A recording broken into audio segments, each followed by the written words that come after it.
Hey, welcome back.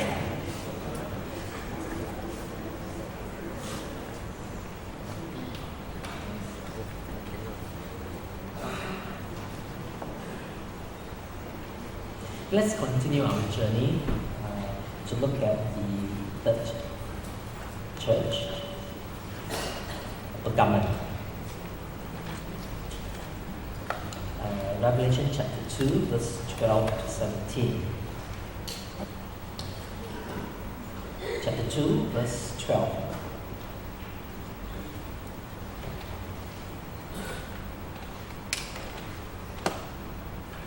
And to the angel of the church in Pergamon write, the words of him who has a sharp two-edged sword. I know where you dwell, where Satan's throne is. Yet you hold fast my name, and you did not deny my faith, even in the days of Antipas, my faithful witness, who was killed among you where Satan dwells. But I have a few things against you. You have some there who hold the teaching of Balaam, who taught Balak to put a stumbling block before the sons of Israel, so that they might eat food sacrificed to idols and practice sexual immorality. So also you have some who hold the teaching of the Nicolaitans. Therefore repent, if not I will come to you soon, and war against them with the sword of my mouth. He who has an ear, let him hear what the Spirit says to the churches. To the one who conquers, I will give some of the hidden manna, and I will give him a white stone with a new name written on the stone that no one knows except the one who receives it. Pergamon, in many ways, is a very, very amazing city. It was a city that was built on top of a hill. For those of you who have been to Pergamon, you remember that you always go to the foot of the hill. You actually take a cable car ride all the way up to the top. And at the top of the hill, he has a beautiful commanding view of the surrounding area. This is a church where Christ has very strong words to them. Yet they have a few things against this church. Some will hold on to the teaching of Balaam. Some eat food sacrificed to idols and practice sexual immorality. And some who hold on to the teachings of Nicolaitans. And yet in this letter to this church, there's a phrase that was repeated twice, that is where Satan has its throne. Satan's dwell. Satan has his throne. So this is a place where the stronghold of Satan is very, very clear.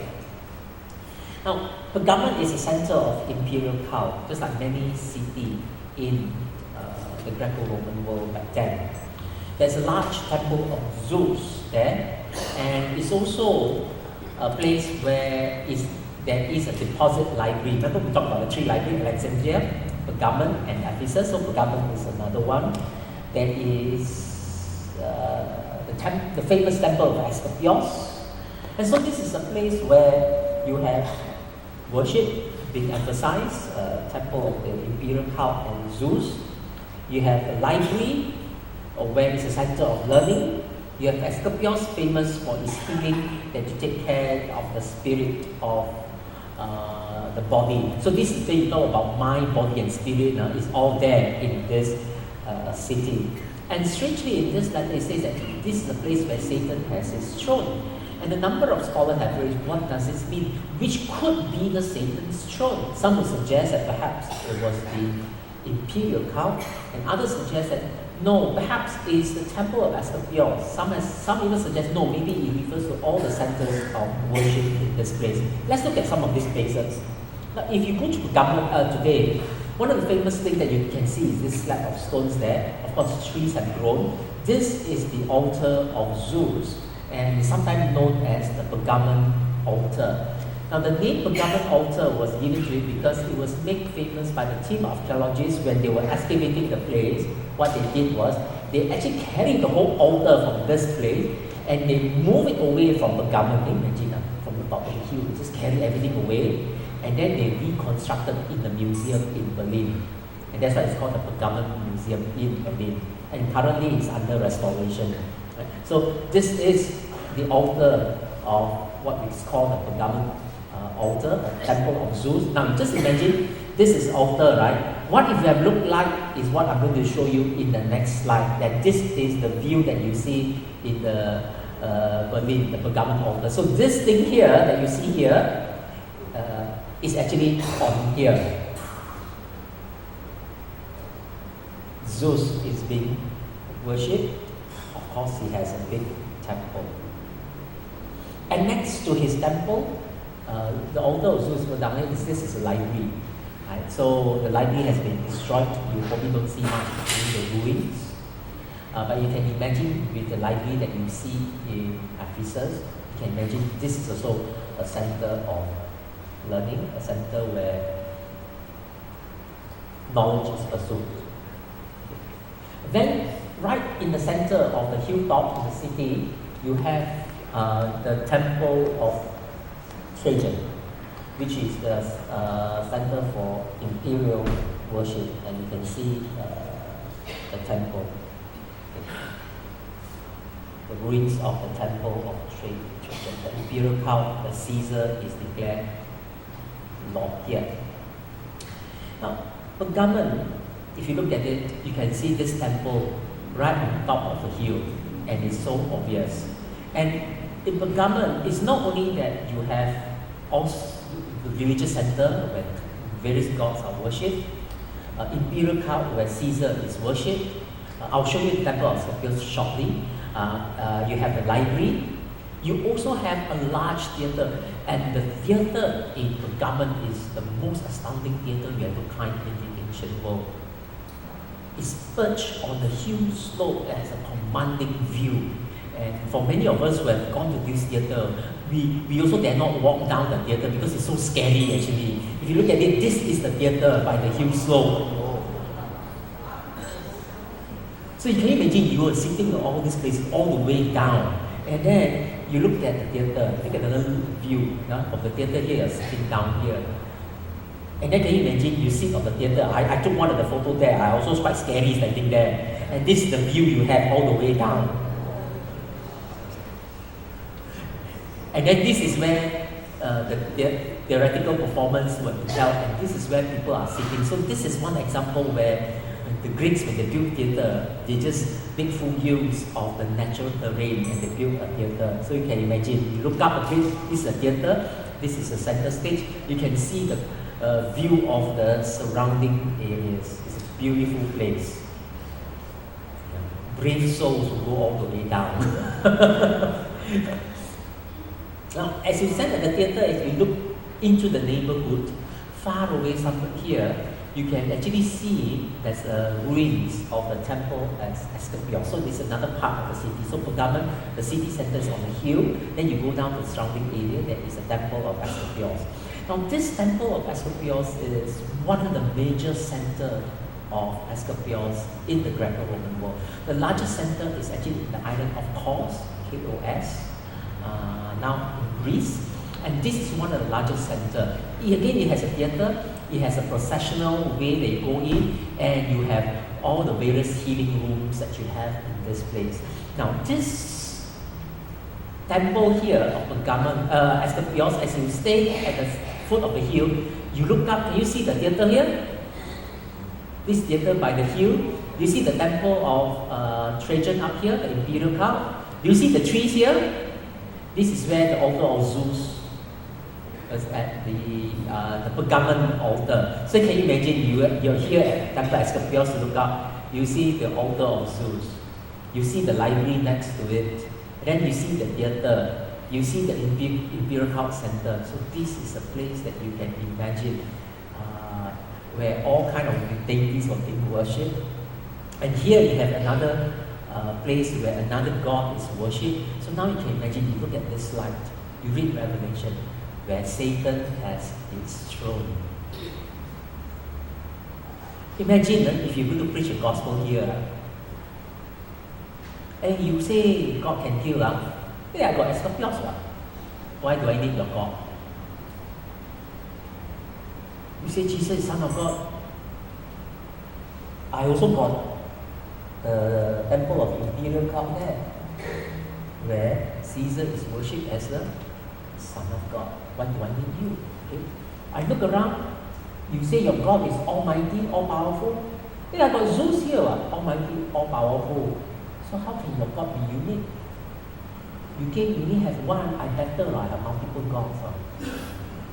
Better insurance policy. One fail, what got the other one, one got the other one. And then I can see their power here, here, here, here. Your God, invisible. So how are you going to convince the people who live in this place that this is indeed the one true God that you worship? No wonder Revelation says this is a place where Satan has his throne. Can you imagine if you and I were sent as a missionary there? I think I'll fly back soon. I want to be there. It's difficult. Now, Escopios. Escopios is one of the most powerful healing God. Those of you who sit through my seminar on the Corinthians, I showed you the Escopios.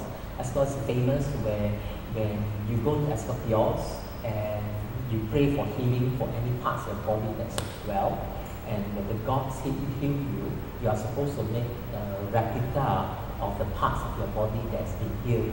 So let's say I have a problem with my arm is healed, so I make a replica of my arm. Then I dedicate this replica to Escopios. So if I have a problem with my eye was healed, I make a replica of my eye, I make a replica of my feet, whatever parts of the body that's not well. And then when you make this dedication to Escopios, you're not merely making a sacrifice to him. You are also pledging your allegiance to him. Still imagine this part of my body has been healed. So I bring my arm, a replica of my arm, and I offer it to the temple Escopios.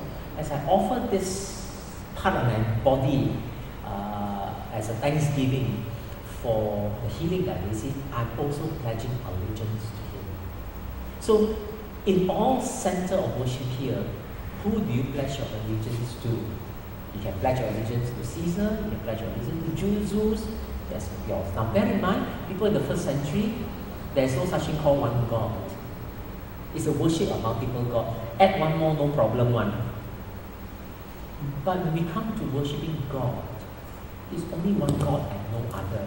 So that's why it's such a challenge for the people who live in the first century world. How can I abandon all my God? How can I abandon all the patron God that I've been worshipping throughout my life in my family?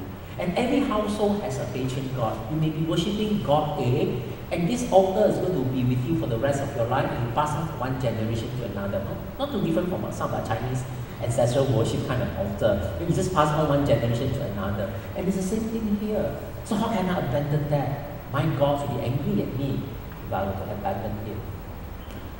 So here you have this worship. And then this temple has an interesting story.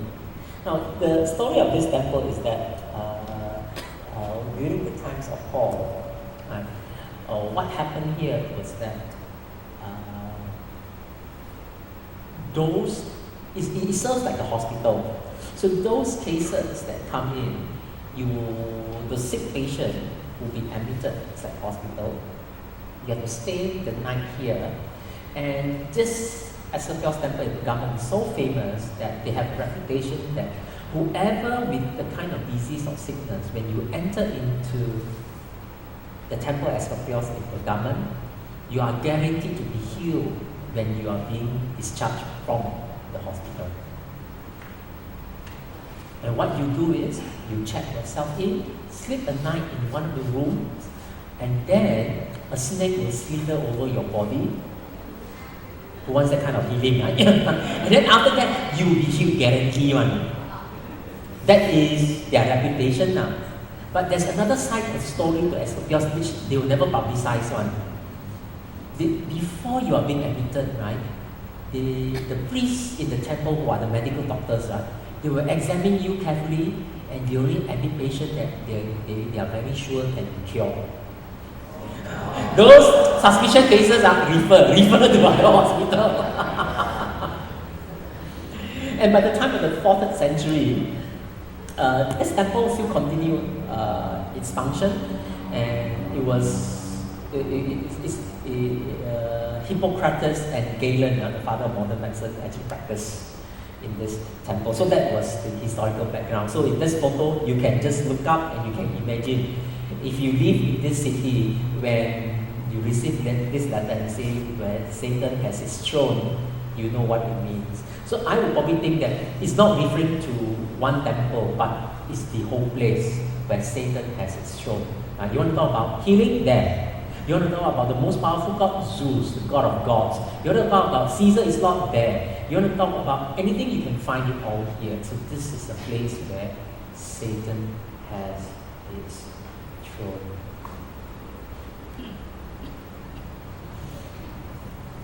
And there's a few things against this church. First of all, Balaam was identified as one of the teachings that was prevalent in the church. If you look at the Old Testament, his name was mentioned because Balaam was always identified with idolatry and temple prostitution. And this is where perhaps a case arose where you mix faith with immorality and pagan sacrifices. Now, what happened was this. In Revelation, it was mentioned that they participate in eating food that has been sacrificed to idol and also sexual immorality, right? So these are the two areas that if you read in verse 14, food sacrificed to idol and the practice of sexual immorality. But if you look at it, does the Bible contradict itself? Because sometimes you go back to look at Paul in 1 Corinthians, Paul says, hey, so what is food? Eat lah, everything, don't bother, right? After all, if your host invite you to his house and say nothing, even though this meat has been sacrificed, just eat it now, don't care. So is that a contradiction? Now, I want to draw a line here carefully. What Paul was actually saying is that as far as the meat has been sold in the market, they are all been sacrificed to the idol, and then they find its way to them. You go to Corinth, temple of Zeus in the middle of the city, the meat market is just next to it. So whatever you slaughter here, you bring it there and you sell it in the market. So don't issue. Now what is the issue about when you see in Revelation chapter 2 verse 14 where sexual immorality is tied to food sacrificed to idol? It says something else. Now what happens is this. You can eat meat that has been sacrificed to idol that's been sold in the marketplace. Right? Because the ritual is over already. But what happens is if you go to the temple where they are preparing for the sacrifice, there's always a lot of rituals involved. Right? So in the temple itself, if you were to go and participate in their meal within the temple itself, most of the time you also participate in the ritual as well. And that is where this is clearly prohibited. You do not participate in the rituals where they offer the food to idol, because that in itself is a form of worship to other gods. Now, after all this animal has been slaughtered already, they will then have a meal together in the temple. Remember, I said temple is a place of worship, it's a place of social gathering. What could it be? Let's say I just got married and I have a wedding feast. I have it in the temple. So what I'll do, I slaughter animals to the gods at the temple, and all of you will then participate in this ritual. After this ritual is over already, that means the food has been sacrificed to idols already, right? We all eat of the meal together. So you see that is a context, that you participate in the ritual. Then when you eat all the meals together, after you finish all your meal already, they will introduce to you after meal services. That's where all the temple prostitution will come out. So you see, going to temple is just not to worship. It's worship plus meal plus after meal services. That's what life in the first century is all about. That's why this teaching of Balaam that's identified the idolatry in temple comes in. So when we talk about food sacrifice to idol, I always ask, let's be careful what food sacrifice to idol means. So in this case, in Revelation chapter 2, it means you participate in the temple sacrifices where animal was sacrificed, and then after that you not worship together with everyone together, you have a meal together, and after meal other sort of pleasure comes in after meal services. So you can see all those things practiced within the temple complex. Right? So it's a different context to what Paul said. With meat has been sold in the marketplace, you don't participate in the ritual, don't bother about it. Here is you're really participating in the ritual itself. You eat together, you worship the idols in the temple, and then you participate in the after meal services. In fact, the ancient folks has a saying, the duty of the father, for a Greco-Roman father, duty of father, when the son comes of age, the first thing you need to do is bring the son to the temple and expose the lifestyle. That means a father's duty is to expose a son to sexual immorality in the Greco-Roman world. So different from the Jewish world, right? The Jewish world, if you're a Jew, what you must teach your son? Memorize the Torah. Teach your son the Torah, the scripture. Teach your son a trade. Find the son a wife. That's what the duty of the Jewish father. But if you're a Gentile, live in the Greco-Roman world, the duty of father is when the son comes of age, take him, expose him to sexual immorality. That's what it is. And so that's why in this place, if you look at it, if I can go back one more slide, you can imagine how many temples you have here. Asclepios, Zeus, imperial cult. So it's very common in this place where you could have temple worship anytime, temple sacrifices anytime, followed by sexual immorality. Now, if you live in Pergamon, there's always this temptation for us to compromise. If I don't participate in this ritual, I will cut, like what I said, I'm cutting off my social ties, my social network. This is where everybody carries out their social networking here in the temple. This is where everybody get to know friends. In our today's context, we shake hands, we seal a deal. But I can't participate anymore. I'm tempted to compromise. So if you think about it, what about us today? Is it also easy for us to accommodate and to compromise? Think of the things that we could easily compromise today in our world. Think about the areas where it's so easy for us to bow down and worship the place where Satan dwells. God also promised in Pergamon, to the church in Pergamon, that those who conquers, God will give a hidden manna, He will give a white stone. Hidden manna has been puzzling to a number of interpreters. A number have asked whether this has any allusions to the wilderness experience of the Israelites in the Old Testament. Possibly.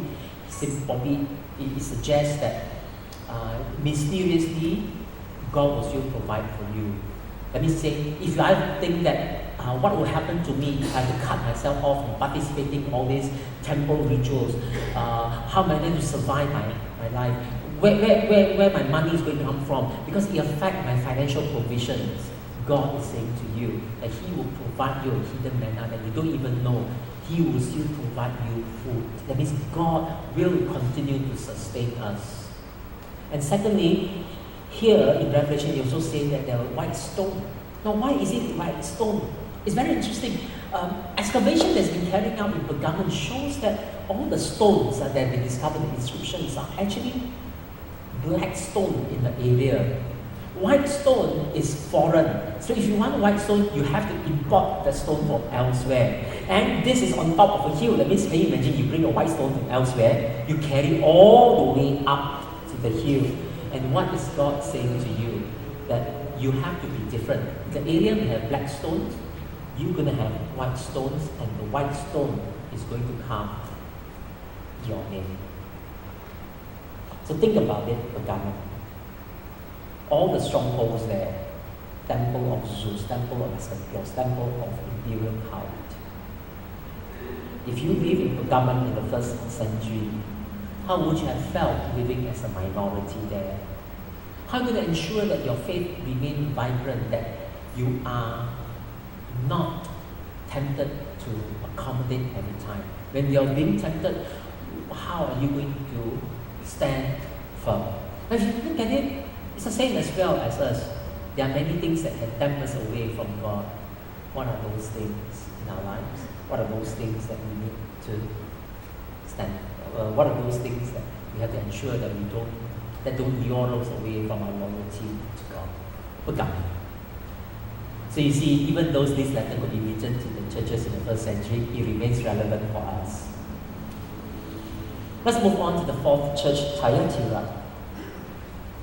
To the angel of the church in Thyatira write, the words of the Son of God, who has eyes like a flame of fire, and whose feet are like burnished bronze. I know your works, your love and faith and service and patience, endurance, and that your latter works exceed the first. But I have this against you, that you tolerate a woman, Jezebel, who calls herself a prophetess, and is teaching and seducing my servants to practice sexual immorality and to eat food sacrificed to idols.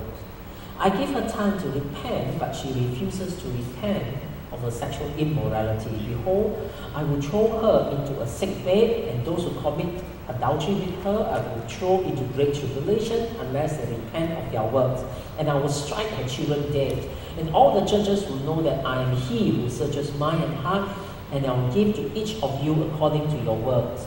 But to the rest of you in Thyatira, who do not hold this teaching, who have not learned what some call the deep things of Satan, to you I say, do not lay on you any other burden.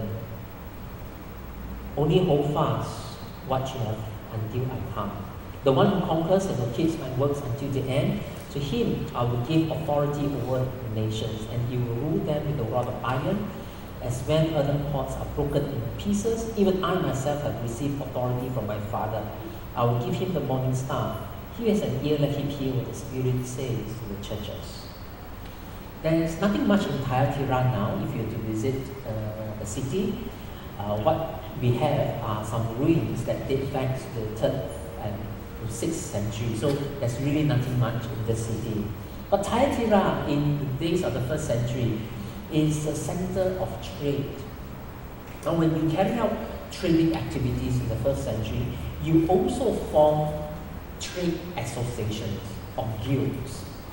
And you would have like trade association for garment workers, for linen workers, for leather workers, for bakers, for those who do pottery. You have your own little trade association. Like our persatuan tukang emas, persatuan this, persatuan that, in all kind of business activities. Now, when you carry out your trade, and each of these associations has a patron god. Now, in the Greco-Roman world, it's no different from us. Everything there is a patron god. Everything they do in their life, there's a patron god. There's a patron god for the associations that you have. There's a patron god for the family. There's a patron god for another temple you build. There's a patron god for the city. So every place you go to, there is a patron god. And in many cases, when you have temple worship, it always follows with food sacrifice to idol, and it always follows with after meal services. Right? So here it's quite common. And again, the temptation to compromise is there. So you can, if you see, by now you can see there's the same message that come up with all these letters, the 7 churches, right? Be faithful, choose whom you're going to worship. You see that message coming up now? Don't compromise. So in Thyatira, the temptation to compromise is great. Now there's another person that we know in the Bible that comes from this region, Thyatira. If you read Acts chapter 16, Lydia was the first convert in Europe as we know it today. She was treated in purple cloth, and she comes from Thyatira. So this is her hometown. So if you visit Thyatira, there's nothing much. All these buildings are ruins that dates back to the 6th century. There's nothing much that you can see. It's a church, and that's all. The rest are modern cities next to it. For the problem with Thyatira, it seems to be that they sometimes confuse what is from God and what is from Satan. They mix everything together. And not only that, they tolerate Jezebel. and where revelation identified as the practice of sexual immorality and eating food sacrificed to idols. So again, this probably alludes us food sacrifice to idol, sexual immorality when they appear together, and within the context of worship, we know that this has been related to worship in pagan temples where you sacrifice animals, you eat together, you have after-meal services. Now, if this is a center of trade, you know that the compromise in order to survive was actually very great. If Lydia were to be here, she's a dealer of purple cloth, and she needs to participate in all these activities. Can you imagine? If I don't participate, where do I get my business, my contact? So the pressure to compromise is great. And interestingly, in Thyatira, the rebuke to Jezebel, whoever she may be, in the case of Thyatira, it was actually very long. And if you can see, it's a longer and more severe rebuke among all the 7 letters. And that suggests to us that the case in Thyatira must be serious enough. And the sad thing in Thyatira is sometimes the threat doesn't come from outside.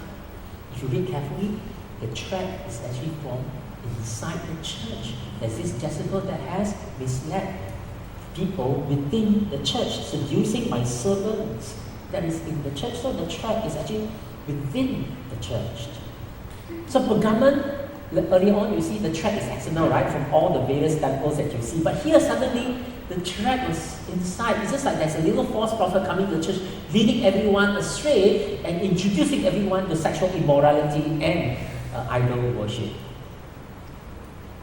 Sometimes we as a church also need, as Christians, we also need to beware. Sometimes the threat may not come from outside. It may come from within as well. So to the church in Thyatira, it is time to repent. Okay, let's move on to the next one, the 5th church. The 5th church is the church in Sardis. Let us read chapter 3.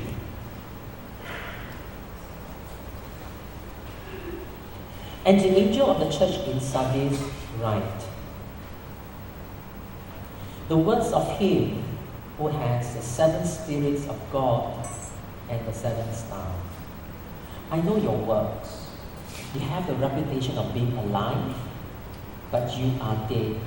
Wake up and strengthen what remains and is about to die, for I have not found your works complete in the sight of my God. Remember then what you received and heard. Keep it and repent. If you will not wake up, I will come like a thief, and you will not know at what hour I will come against you. And yet, you have still a few names in Sardis, people who have not soiled their garment, and they will walk with me in white, for they are worthy. The one who conquers will be clothed thus in white garments, and I will never blot his name out of the book of life. I'll confess his name before my Father and before his angels. He who has an ears, let him hear what the Spirit says to the churches. This church is rebuilt because it is a church that is being described in verse 1. I know your works. You have the reputation of being alive, but you are dead. You're being alive, but you are dead. This is actually a very serious charge to the church. But what does it say when you hear statements such as you're being alive and yet dead? I wonder whether this is a church that is so complacent, so comfortable, that you think you're alive, but you are dead. Sometimes we don't have to go that far. We think about some of the churches in Europe and in North America, particularly those nations who once used to call themselves as Christian per se, and now who call themselves post-Christians. If you go to Europe and the UK, It is not uncommon to walk into a church building, a former cathedral building, that was now turned into something else. A cathedral, it's common to see that it has been turned into a pub. A church building that has been turned to an art gallery. A church building that's been turned to restaurant. A church building that has been turned into accommodation. A church building that's been converted to hostels. A church building that's been converted into hotel. A church building, a cathedral that's been converted, subdivided into a few units of apartments. And the most expensive unit is the one above the altar with all the stained glass, and that is the master bedroom. And I've seen those buildings and those designs.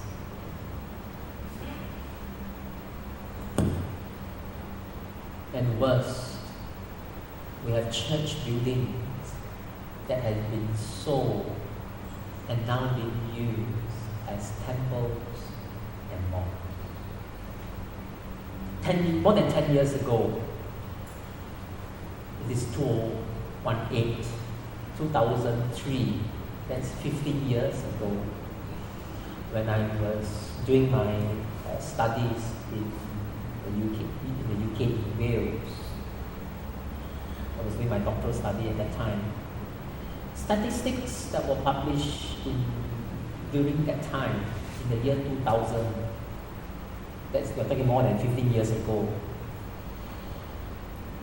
suggests that every week there is one church belonging to the Church of Wales that is being closed down.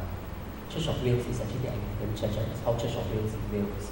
So can you imagine just the Church of the Anglican Church, on average, in the year 2000, at the turn of the millennium, every week there's one church building being closed down.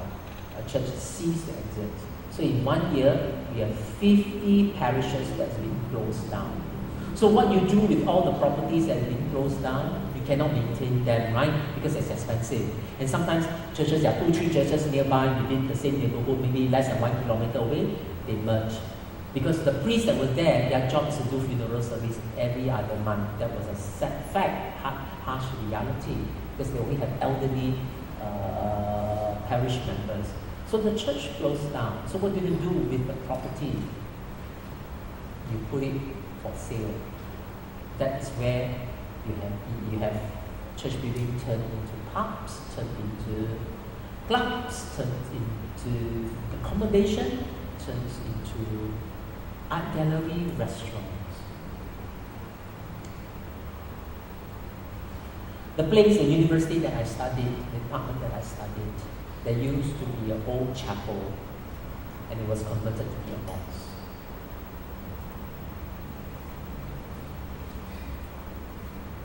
When I went to the US, this way back in 1998, when I entered seminary in Boston, right at the turning before we go into the seminary, there's a road that has like almost a 90-degree turn, and then you turn and then you enter into the seminary.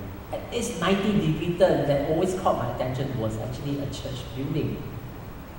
But it's no longer used as a church because the church has closed down and is being sold to a private owner, and the owner turned that church into his dwelling house, a place that he lives now. So he lives in a church. That is the sad truth. And if you look at statistics, it's not very encouraging. Many of the mainline denominations in Europe and also in the US, in some ways, are declining. You look at the figures of the Anglican Church, the Methodist Church, the Lutheran Church. They're all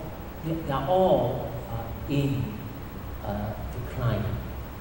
Now, you want to see the health of the denomination. Sometimes you only need to look at the number of students you have in the seminary. So as an instructor in the seminary, we are always very concerned. We look at the numbers, dwindling of people coming in. We say, hey, why are churches not sending people to be trained as pastors? So if we don't have students, what is the indication? 3 years, 5 years down the road, there is no more pastors. So if there's no more pastors, what does it mean? Is the church growing or not? So it's always an indication of what things to come in the next 10 years. So we always say, hey, any one of you, you feel God is calling you, you want to be trained, come please, come, be trained, you know, because the future of the church depends on you, it's in your hands. If you look at North America again, a number of seminaries are either being merged or they're being closed down. Boston, where I studied, when I was there way back in the late 90s, we have about 7 or 8 theological seminaries in the region. Right? Some of them are seminaries supported by the denominations, and some are university. So, and some were Catholics. We have the Boston College that belongs to Catholic, the Boston University that belongs to the Methodist. You have the Episcopal Divinity School that belongs to the Anglican Church. So out of these 7 or 8 theological schools that were there in 1998, and when I was there, most of them are quite decent in the sense that they do have numbers of students. That is 1998. That is 20 years ago. Right? Fast forward 20 years today, out of those seminaries that were there, thank God the one that I went to is still flourishing. They still have about 1,000 students there. Out of this group, 2 seminaries has already closed down. One of them, the Episcopal Divinity School, closed down. And I think this year is the last batch of students. They're going to graduate already, then no more already. They sold their property already. Another one, Andover Newton, is also closing down. So what does this suggest to us? Now, 20 years ago, we don't even see that. Today, we are actually seeing that already. So 2 seminaries were shutting down in one town, in one city in Boston, Massachusetts. Earlier in the month of, I think it's May or June, just 2-3 months ago, Fuller Seminary, one of the largest evangelical seminary in the United States, announced that they are putting their main campus for sale in Pasadena. Why? They are downsizing, moving to a smaller campus because the number of full-time enrollment has been on the decline. And this is Fuller, one of the most well-known seminaries. So what does all this trend and signs are telling us? The church in the West is on the decline. Could it be that the message of the church in Sardis is the same? You're alive, but you're dead. Where is life in this church anymore? It's on the decline. That's why the exhortation from God, from Christ to this church is, wake up, I will come like a thief. How this wake up coming like a thief sounds like to the people in Sardis? This is where it's very interesting. Sardis is a city that pride themselves because they have the hills surrounding them. When they have the hills surrounding them, they build all the watchtower and they build the city walls around them. So to the people in Sardis, they say that, see, we have this stronghold surrounding us, we are safe. Don't worry, no one will attack us because we have all the watchtower, we have the walls built around the city, the hills protected us, we are safe. But interestingly, twice in the history of this city, Sardis, they have been attacked at night. Because why? They say, we tapaya jagala, we go to sleep, they will complacent. They will be attacked at night once. Now you think that after being attacked once, you're defeated once already, you wake up already, right? And make sure that you secure your walls, right? No, they didn't learn from their mistake. Never mind, we have the hills to protect us. Never mind, we have all the fortress to protect us. Never mind, we have all the walls to protect us. It's okay. They've been attacked again at night. That's why Jesus tells them, wake up. I will come like a thief in the night. Your history tells you you have been attacked twice in the night because you sleep, you slumber, you're so complacent. Wake up.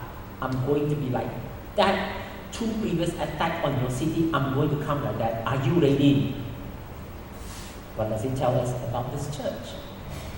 Very, very, very complacent. So if you see Sardis, there are few ruins. I mean, you look at the buildings such as this, what comes to your mind? What do you think this building is? Sorry, the right side got chopped off a bit. So what do you think this building is? When you see a building such as this,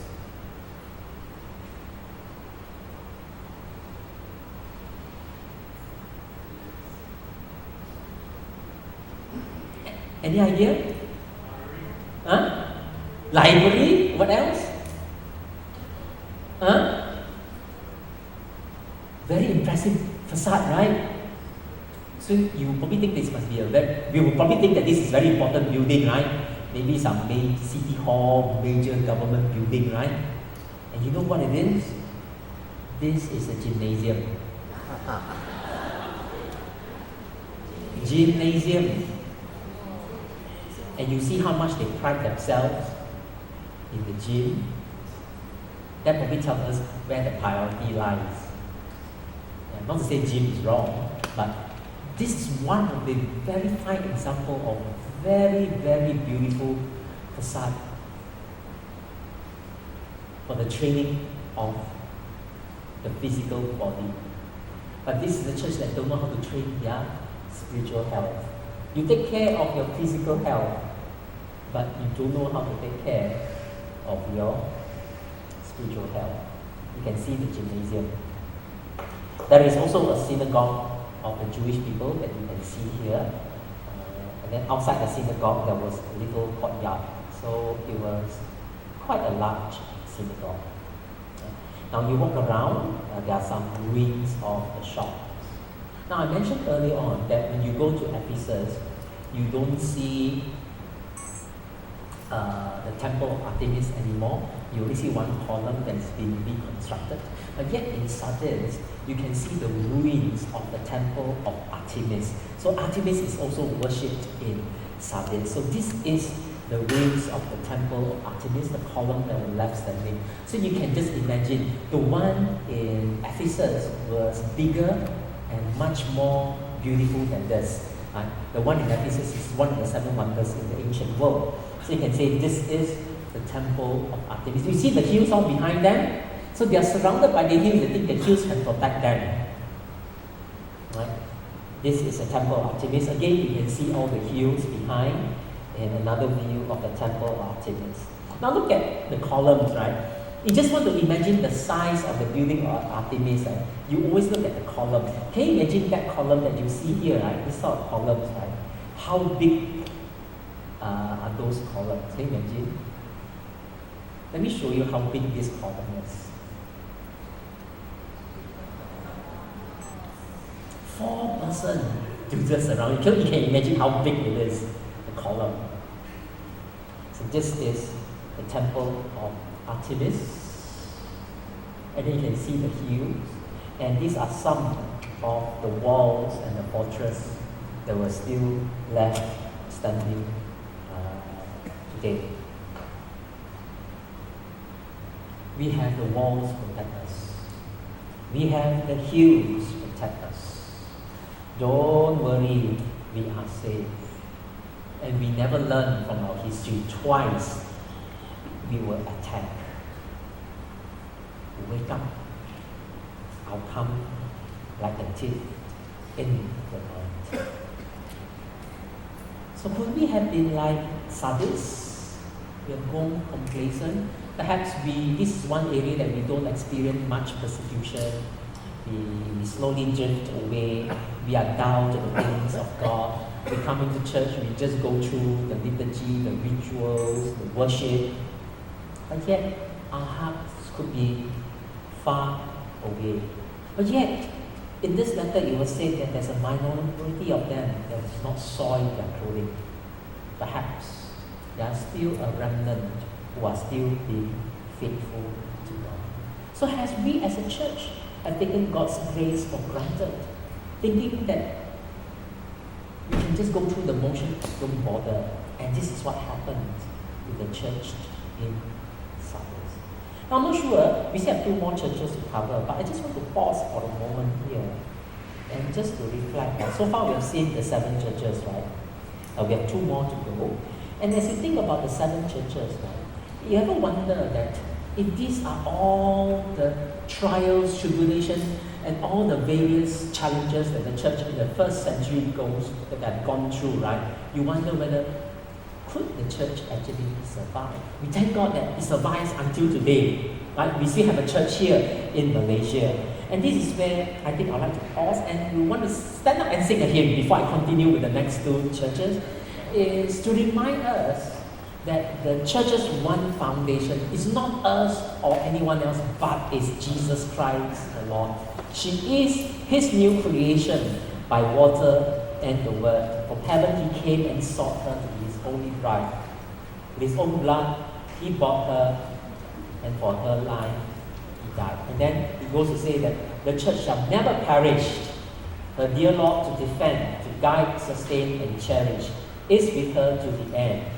Though there be those that hate her, and false sons in some pale against the foe or traitor, she ever shall prevail. So you see, again, this song is a reflection of some of the situation that the 7 churches face. And then, through toil and tribulation, the church waits for her consummation of peace and evermore. Alright, so let us stand and sing this hymn, and after this, we'll take 5 minutes to stretch ourselves, and I'll continue on with 2 more churches. Philadelphia.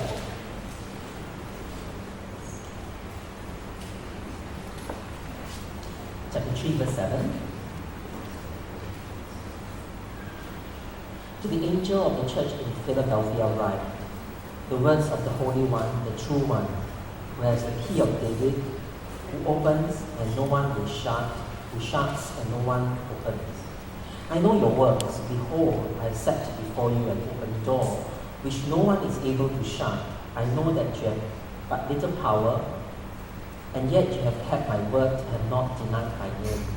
Behold, I will make those of the synagogue of Satan who say that they are Jews and are not, but lie. Behold, I will make them come and bow down before your feet, and they will learn that I have loved you. Because you have kept my word about patient endurance, I will keep you from the hour of trial that is coming on the whole world, to try those who dwell on the earth. I'm coming soon. Hold fast what you have, so that no one may seize your crown. The one who conquers, I will make him a pillar in the temple of my God.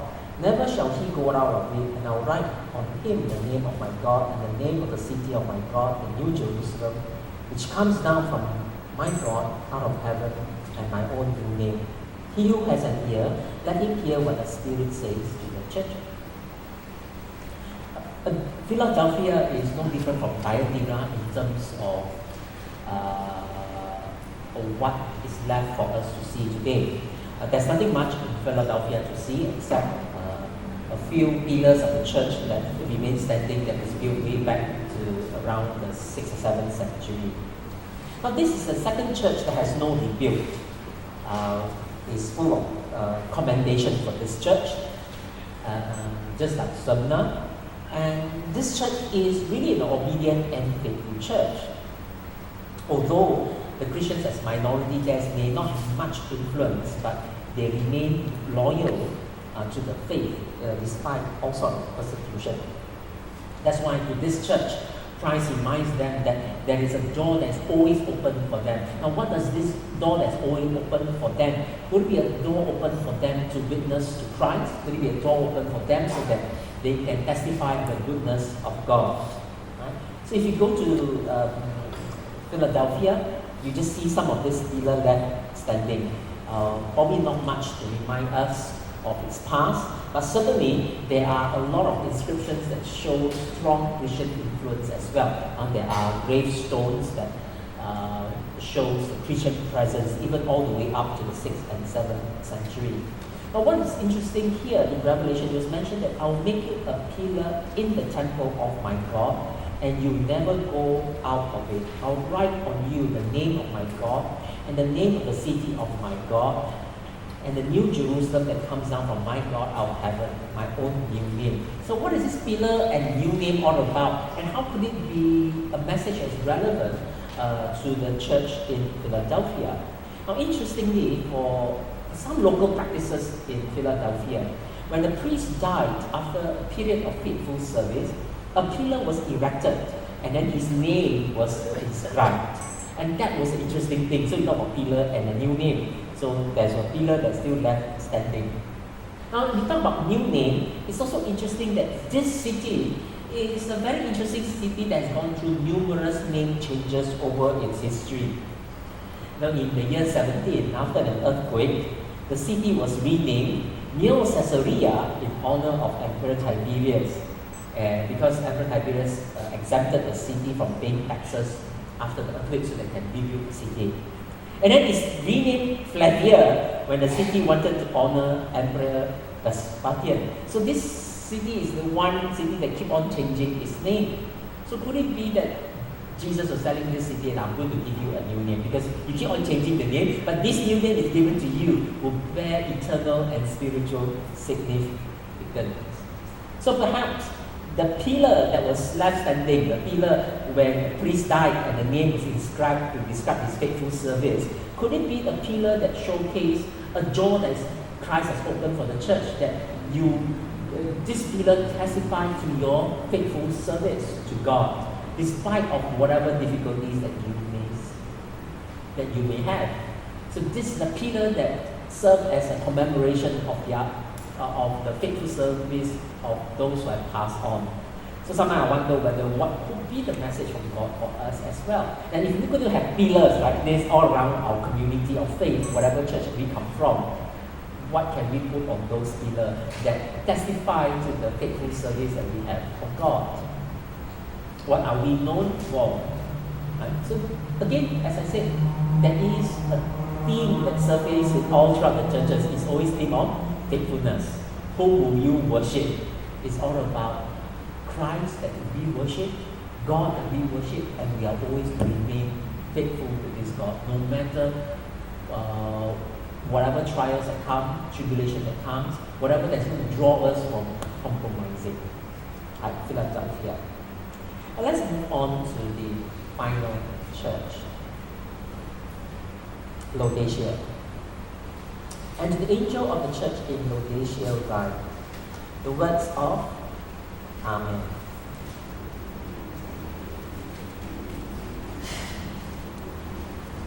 The faithful and true witness, the beginning of God's creation. I know your works, you are neither cold nor hot. Would that you were either cold or hot. So because you are lukewarm, and neither hot nor cold, I will spit you out of my mouth. For you say, I am rich, I have prospered, and I need nothing, not realizing that you are wretched, pitiable, poor, blind, and naked. I counsel you to buy from me gold, refined by fire, so that you may be rich, and white garments so that you may clothe yourself, and the shame of your nakedness may not be seen, and salve to anoint your eyes so that you may see. Those whom I love I reprove and discipline, so be zealous and repent. Behold, I stand at the door and knock. If anyone hears my voice and opens the door, I will come in to him and eat with him and he with me. The one who conquers, I will grant him to sit with me on my throne, as I also conquered and sat down my Father on his throne. He who has an ear, let him hear what the Spirit says to the churches. Laodicea, a church famous for being neither hot nor cold, a lukewarm church.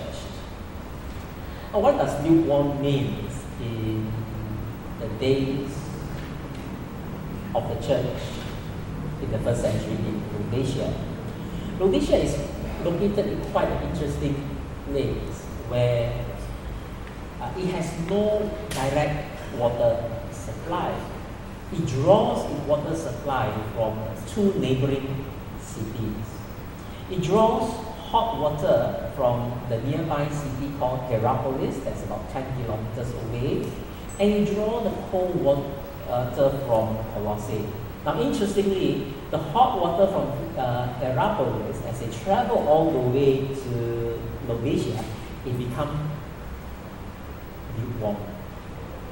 And the cold water that comes from Colossae, as the pipes are being built that it will travel all the way to Laodicea, it also becomes lukewarm. So whichever source that you receive the water is lukewarm. So when you say this is a lukewarm church, it reminds the church of their drinking water. And if you look at the location of Laodicea, now this is a map of Turkey today, and it covers the 7 churches. Laodicea is here. Now I want to zoom into this region in Laodicea here.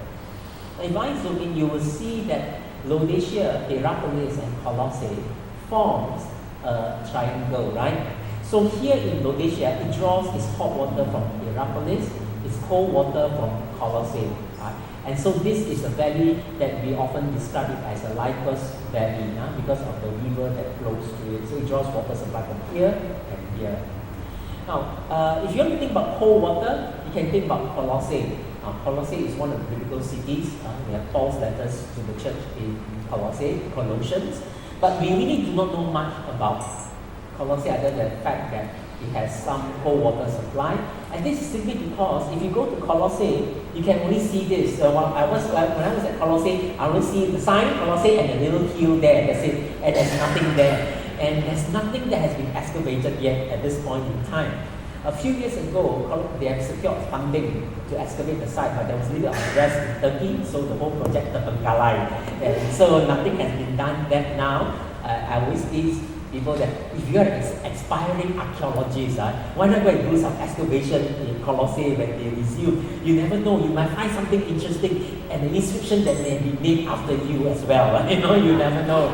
So that's a opportunity for you to be famous. You may never know what you're going to discover there. So from Colossae, you draw the cold water supply. So in terms of archaeological significance, we don't know much yet about Colossae. Nothing has been discovered. Now, if you talk about hot water, you think about Hierapolis. So this is Hierapolis. If you go to Turkey, this is one of the famous spots that people will visit because they call it, this is Pamukkale, like a white castle, so you can see the hot water that flows down, and this is the mineral that forms the flow of the water down. Even though today there's a lack of water flowing down, so it was not as nice as it was used to be. But still, you can visit and you can go walk around the hot springs there, and you can still walk around the place and experience Hierapolis. And again, it's on high ground, and this is where the water flows down here to the little pool underneath. There's not much water that flows down these days now, and so this is the white castle that you see, the Hierapolis. This is the place here, and then that is the Lycus valley down there. Now, if you walk around the ruins of Hierapolis, you will find that there's a number of interesting, for lack of better words, I call it longkang, that was being built that you can see that carries the water. You see this? Right? So you can see the hot water from the spring was carried all over the city, and then there were pipes that were being used to carry water all the way to Laodicea. And so this is one of the theatre there. So Hierapolis is quite a fascinating city in itself. There's a beautiful theatre. There is a tomb of Philip there as well. Tradition has it. Yeah. So this is one of the example of the sort of aqueduct that draw the water supply to Laodicea, and you can see this kind of aqueduct, and you can see many more of those. So this is quite common, and that has been excavated. So that means you can imagine the water supply that's been drawn from Hierapolis that flows all the way to Laodicea. Even in Ephesus as well, you can see all this in Ephesus as well. Okay? So, what is interesting was that the water that is being drawn from Hierapolis, the hot water, because the hot water, right, and is filled of mineral. So when this water was being drawn right up to Rhodesia over the years because of the high mineral content, they actually discovered that this lukewarm water that you have from Hierapolis is actually quite useless. Useless in the sense that you can't drink because it's so rich in mineral that when you drink it, you will vomit. So they actually use this hot water from Hierapolis to induce vomit.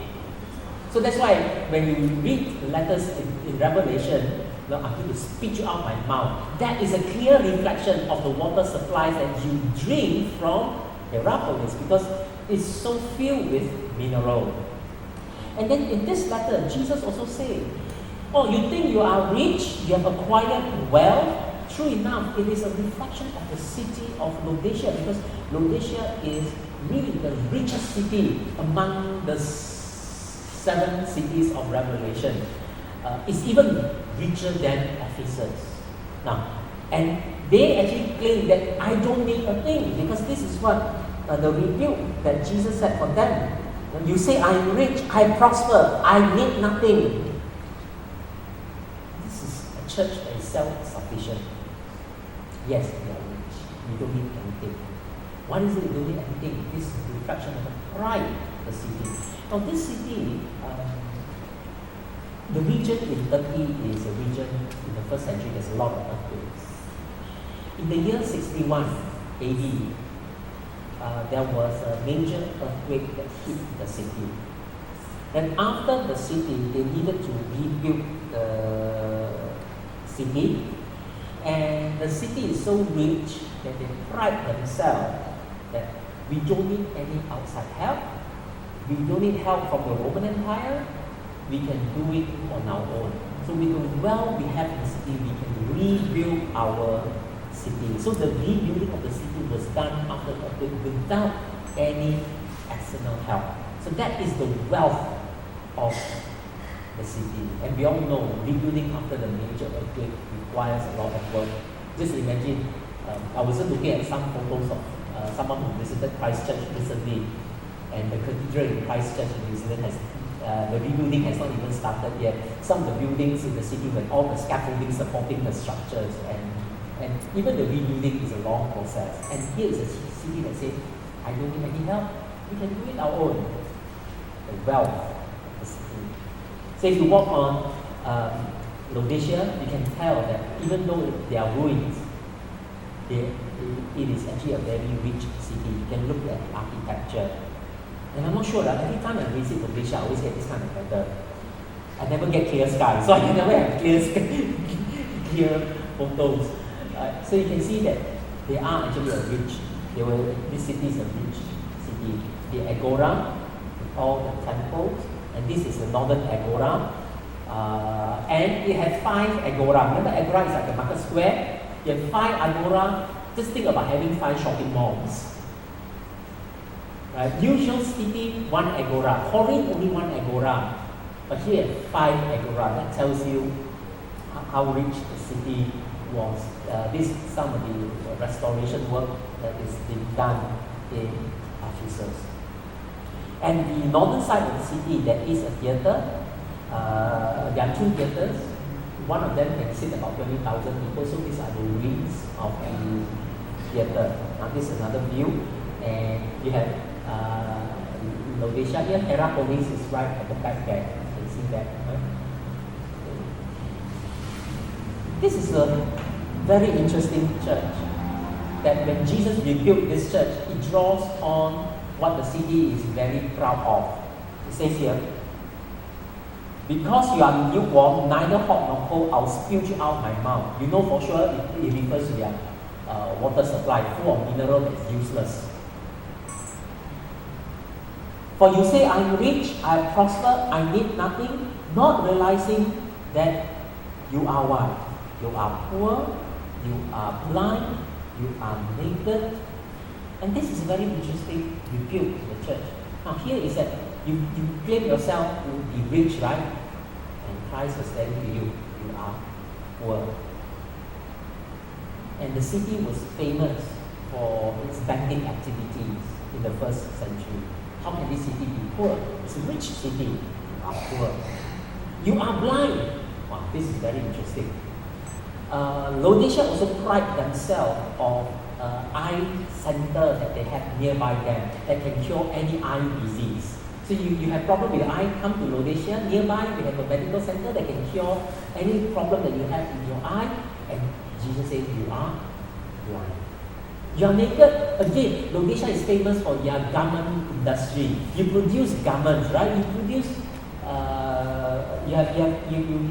your cloth industry is famous. And then you are naked. So you see, the very pride in the city is now being revealed. I'm rich. I have all the wealth. I can rebuild my city. Oh no, you are actually poor. We pride ourselves in the best eye specialist hospital in the world. You are blind. We have the best garment industry. You are naked. See how strong is the review. Now, what is all this review all about? It's simply to tell you that whatever strength you think you have could be your very weakness. It suggests to us this is a church that rely a lot on themselves, on their strength, their self-sufficiency. So Jesus exhorted them, put salve to put on your eye. So just 20 kilometers outside of Laodicea, there's a celebrated school of medicine that was linked to the temple of the Phrygian god called Carus, or Caru. And they produce eye salve that they say can cure any eye disease. So the Laodiceans take pride in that. And Jesus tells them, you think you are well known for this eye medicine? Let me tell you, instead of using your own, put the salve to anoint your eyes so that you may see. And so you can detect the sarcasm tone here. And this god Haru is well known. You even have the various, you even have a little statue there. You can see it in the British Museum that this little god called Mankaru from Phrygia. And so that's why Jesus said to this church, I stand at the door and knock. If you hear my voice, open and let me come in. Could it be that this is a church that is so self-sufficient, thinking they have all the ability, they have all the financial resources, all the talents that they can do whatever they like, they don't even need God anymore in their life. So when we are so self-sufficient, we think that we can do it on our own. We can easily push God out of the church and of our lives. A number of years ago, I was in just a casual conversation with a number of church leaders. And so I put the topic centers around on the building, one of the building projects the church wanted to do. So the church at that time was contemplating whether to buy a completed building or build a new building. We were exploring the various options. So I sort of made a comment, a passing comment, so wow, that must have cost a lot of money. If you're thinking of another major building project, it cost some millions. And the elders of the church say, Yong, for us in this church, money is a least problem. No need to ask God, also can. A rich church indeed. So sometimes I wonder whether could it be our self-sufficiency that has blinded us so much that we think we can do it on our own. Money is not an issue, no. We are rich enough, no. How many million you want pound we can come up with? We can raise the money, no problem. We are so self-sufficient. We look at ourselves, we can do it. And we look at our talent, great, no problem. We have the garment industry. We have the medical school nearby. We have all the gods here. We have everything here that we need. So is there any need for God? It's so easy to push God out of our life. So the church in Laodicea that have prided themselves so much in their abilities, in their financial resources, in their human resources, that they didn't even realize that they were actually poor, blind, and naked. And that's why Jesus exhorted them. Could it be because of your self-sufficiency we actually push God out of the picture, and therefore He's knocking at your door. Would you allow me to come in once again so that I can be your Lord, so you may draw strength from me rather than your own ability? This is Rhodesia. And in some ways, sometimes we also think about ourselves, we can see our own mirror reflection. We can also pride ourselves on the financial strength we have, the talents, the resources that we have. So if you look at the 7 churches, let's pull everything together. What are some lessons we can learn? Ephesus, a church of risking losing their first love. As I suggest, first love for both God and humanity. Smyrna, a church that gone through intense suffering and persecution. Perhaps there's some fear in them, and God is exhorting them, Christ is exhorting them to be faithful. Pergamon, a place where Satan has his throne. It's so easy for us to compromise. Thyatira, moral economic accommodation, we are tempted to compromise as well. Sardis, no, we got the hills, we got the fortress to protect us. It's okay, relax lah, and you never know, at night, someone will attack your city. Spiritual deadness. Philadelphia, the temptation is there to hold fast. And finally, Rhodesia, self-sufficient. So if you look at all the message to the 7 churches, you can think about our own life as an individual, our own community. What lesson can we draw from these 7 churches? So if you look at it at your own life now, which one do you think you identify with the most? And what is God saying to us? What about us as a larger community that we belong to, maybe our cell groups or whatever it is? Which of these 7 letters describe